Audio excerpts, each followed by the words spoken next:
ان کو سامنے بٹھا کر ایسی باتیں کر رہے ہو، اور پھر جھوٹ۔ اور یہ بھی بتا دوں، اجماعی کی رٹ لگانے والوں، باقی مسائل میں اختلاف ہوتے ہیں لیکن بدگمانی اجماعی حرام ہے، بدگمانی اجماعی حرام ہے، اس کی حرمت پر تو اجماع ہے۔ بغیر دلیل کے اتنی بڑی بات، اور جو بندہ ایک اتنا بڑا جھوٹ بول سکتا ہے، اتنی بڑی بات کر سکتا ہے، ایک اتنا بڑا جھوٹ بول سکتا ہے، تو اس سے آپ بات دیکھ سکتے ہیں، قیاس کر سکتے ہیں کہ ایک اتنی بڑی جھوٹی بات ہے تو باقی باتوں میں بھی کتنا بڑا جھوٹ ہوگا۔ ہمیں کیا تکلیف تھی بھائی؟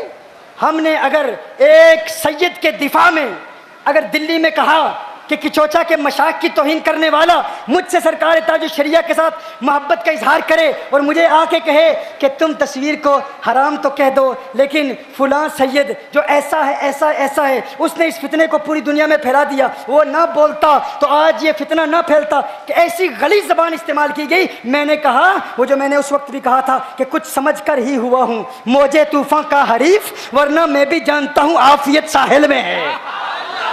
ہم بھی آتے نا، آ کے سرکار تاج الشریعہ کی تعریف کرتے، اعلیٰ حضرت کی تعریف کرتے، سرکار کی شان بیان کرتے، سارے خوش ہو رہے تھے، ہاں۔ لیکن اس مسئلے پر کلام اس لیے کیا کیونکہ ہم اتحاد اہل سنت چاہتے ہیں، ہاں، ہم اتحاد اہل سنت چاہتے ہیں۔ ہم کہتے ہیں تمام اہل سنت یونائٹڈ ہو جائیں، یونٹی چاہتے ہیں۔ ہماری جنگ اس وقت گستاخوں کے خلاف ہے۔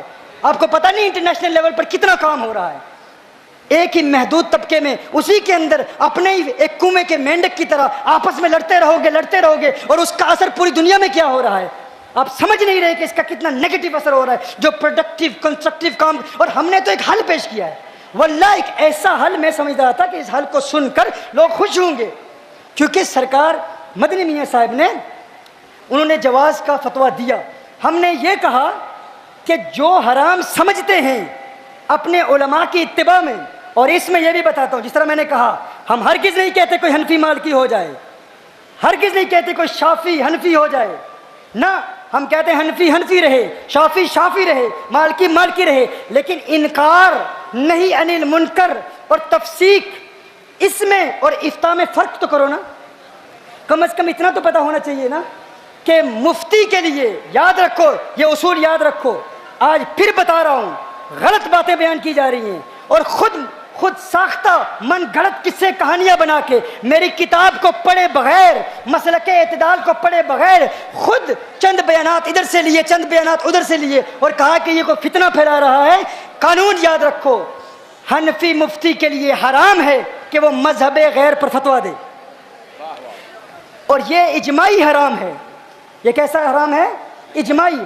شافی مفتی، کوئی قاضی مذہب غیر پر فیصلہ سنائے تو اس کے لیے اجماعی حرام، کوئی مفتی مذہب غیر پر فتویٰ دے اجماعی حرام۔ حنفی مفتی مذہب غیر پر فتویٰ نہیں دے سکتا، مذہب مالکیہ پر فتویٰ نہیں دے سکتا، مالکی مذہب شافی پر فتویٰ نہیں دے سکتا۔ حنفی مفتی مذہب حنفی پر فتویٰ دے گا، شافی مفتی مذہب شافی پر فتویٰ دے گا۔ اس پر اجماع ہے تمام مذاہب کا۔ کبھی ہم نے یہ نہیں کہا کہ حنفی مفتی مذہب غیر پر فتویٰ دے۔ ہاں، تفسیق کے مسئلے میں، انکار کے مسئلے میں، انکار کے لیے حکم مختلف ہے۔ انکار میں مرتکب کے اعتقاد کو دیکھا جاتا ہے، جس طرح اعلیٰ حضرت رحمۃ اللہ تعالیٰ علیہ کے فقہی مسائل کی مثالیں میں نے پیش کی، اور بے شمار مثالیں میں پیش کر چکا ہوں کہ اس پر انکار نہیں کیا جائے گا۔ اگر کسی کا عمل مذہب غیر پر ہو جاتا ہے تو وہ فاسق نہیں ہے، ہاں وہ گنہگار ہے۔ وہ گنہگار کیوں ہے؟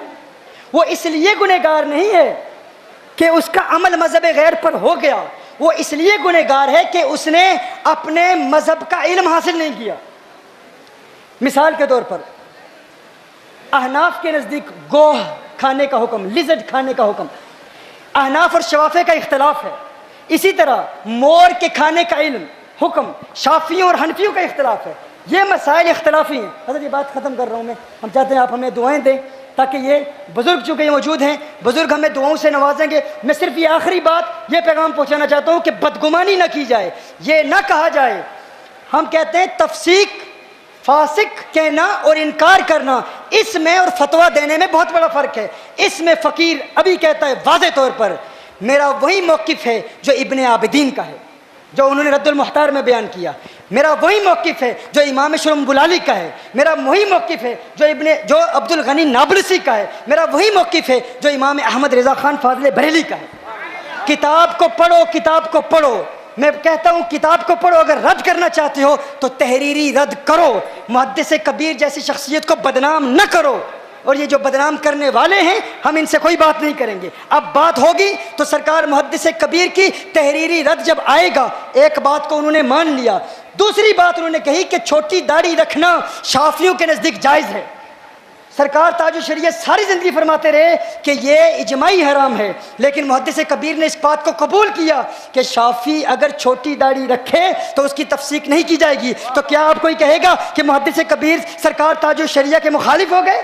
نہ، ہم یہ کہتے ہیں، پھر میں کہوں گا وہ مخالف نہیں ہیں، بزرگوں میں فقہی مسائل میں اختلاف ہو سکتا ہے، جس طرح محدث کبیر تصویر بنا کر حج پر جاتے ہیں، لیکن حضور مفتی اعظم ہند حج اور عمرے کے لیے بھی تصویر بنانے کو حرام سمجھتے ہیں۔ تو کیا محدث کبیر حضور مفتی اعظم ہند کے دشمن ہو گئے؟ نہ وہ فاسق نہ یہ فاسق، اور کہا شریعت سے امان اٹھ جائے گی۔ شریعت سے امان اس صورت میں اٹھے گی جب آپ ہر ایک کو فاسق کہیں گے تو پھر پیچھے بچے گا کون؟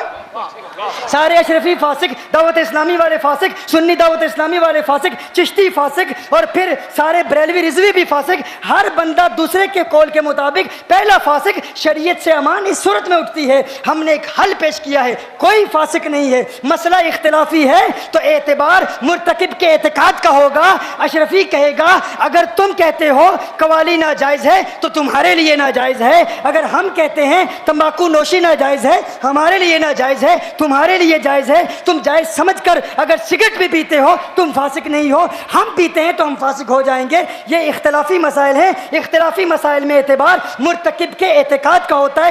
فرق کرو مفتی کے فتوے، قاضی کی قضا اور پھر تفسیق اور انکار کے میں جو فقہا نے فرق کیا ہے، اس فرق کو نہیں سمجھ پاتے۔ میں بتا رہا ہوں تمہاری تقریروں کی وجہ سے لوگوں نے مجھے یہاں تک کہہ دیا محدث کبیر حدیث میں ماہر ہوں گے لیکن فقہ میں وہ نالج نہیں رکھتے۔ برطانیہ سے لوگ یہ کہہ رہے ہیں، میں نے کہا نہیں، ان کی ایک گفتگو میں نے سنی، ان کو سمجھا، وہ مذاہب احناف میں گہرائی رکھتے ہیں، وہ اس کو امیکانہ نگاہ سے دیکھتے ہیں، لیکن ان کو بدنام ان کے چند چمچے کر رہے ہیں، چند نمائندے کر رہے ہیں، اور ان کی بات ہم نہیں سنیں گے، ان کا جواب ہم نہیں دیں گے، اور حق کا بیان ہم علی اعلان کریں گے۔ میں نے کہا تھا ہمیں کسی کا خوف نہیں، کسی کا ڈر نہیں، حق بات کا اعلان سرے دار کریں گے، یہ جرم کا جرم ہے سو بار کریں گے۔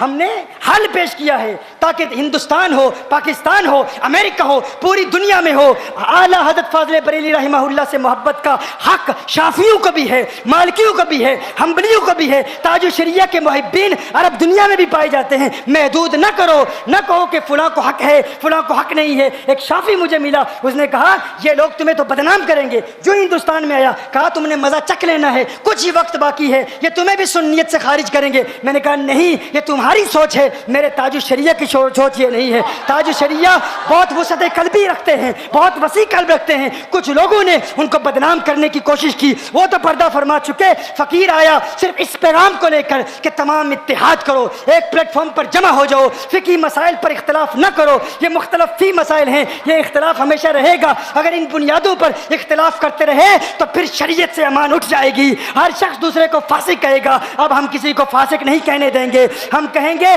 اگر اجماعی حرام ہے تو پھر اس کی تذلیل بھی کی جائے گی، پھر فقہا کے قول کے مطابق تکفیر بھی کی جائے گی، متکلمین کے قول کے مطابق تفسیق بھی کی جائے گی، اور اگر وہ حرام سمجھ کر کرتا ہے، اگر اجماعی حرام کو حلال سمجھتا ہے تو اسے کہا جائے گا تو اجماعی حرام کا منکر ہے۔ لیکن فرق تو کرو۔ لیکن رفتہ رفتہ اب ہماری باتوں کو وہ مان رہی ہیں، دو باتیں تو مان لی نا۔ اب اس بیان میں بھی کہا کہ ہاں میں مانتا ہوں کہ مالکیہ کے نزدیک یہ اجماعی حرام، مالکیہ کے نزدیک یہ حرام نہیں ہے، حنفیہ کے نزدیک حرام ہے، تو ہم بھی مانتے ہیں۔ ہم نے کتاب میں لکھا حنفیوں کے نزدیک منقوش تصویر حرام، شافعیوں کے نزدیک منقوش تصویر حرام، حنبلیوں کے نزدیک منقوش تصویر حرام، مالکیوں کے نزدیک جائز۔ اب کوئی سوشل میڈیا پر کوئی تصویر لگائے تو اسے یہ نہ کہنا کہ جو حلال سمجھ کر لگاتا ہے وہ کافر ہے، کیونکہ محدث کبیر نے کہہ دیا اجماعی حرام نہیں ہے، احناف کے نزدیک حرام ہے۔ اجماعی حرام کا منکر کافر ہوتا ہے، اختلافی حرام کا منکر کافر نہیں ہوتا۔ اب جو جائز سمجھ کر لگائے گا اس کے لیے جائز، جو ناجائز سمجھ کر لگائے گا اس کے لیے ناجائز۔ یہ تو منقوش تصویر کی بات ہے،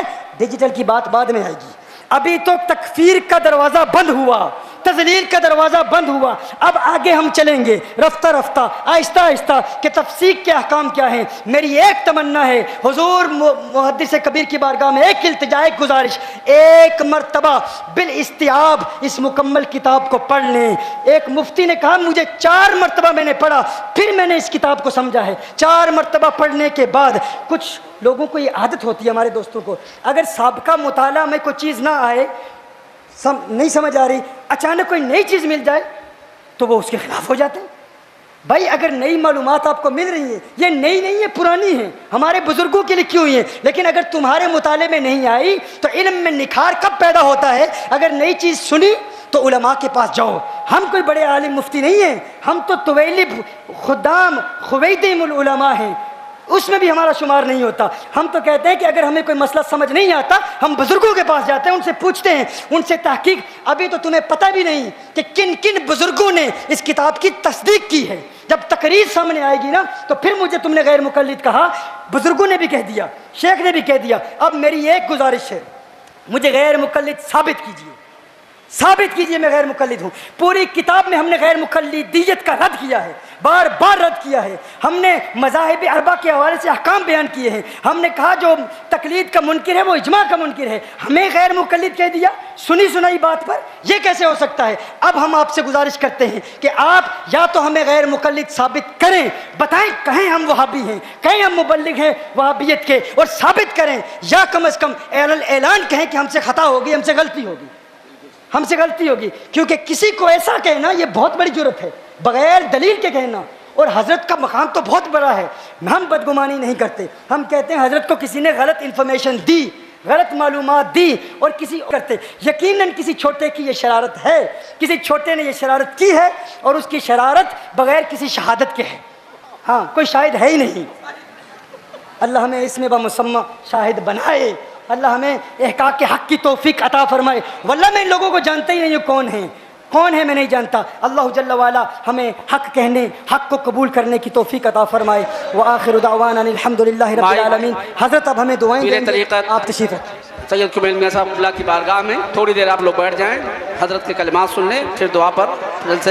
حضرت کی خدمت میں مائک پیش کیا گیا ہے. پیر طریقت سید قبیل اشرف صاحب اللہ دامت برقرار القدسیہ کی بارگاہ میں مائک پیش کیا گیا ہے. حضرت تھوڑی سی گفتگو یا دعا فرمائیں گے، بس اس کے بعد آپ حضرات رخصت ہوں. ادب کے ساتھ، شور نہ کریں، پریشان شور نہ کریں، ادھر دباؤ نہ کریں. آپ حضرات اپنی اپنی جگہوں پہ کھڑے رہیں.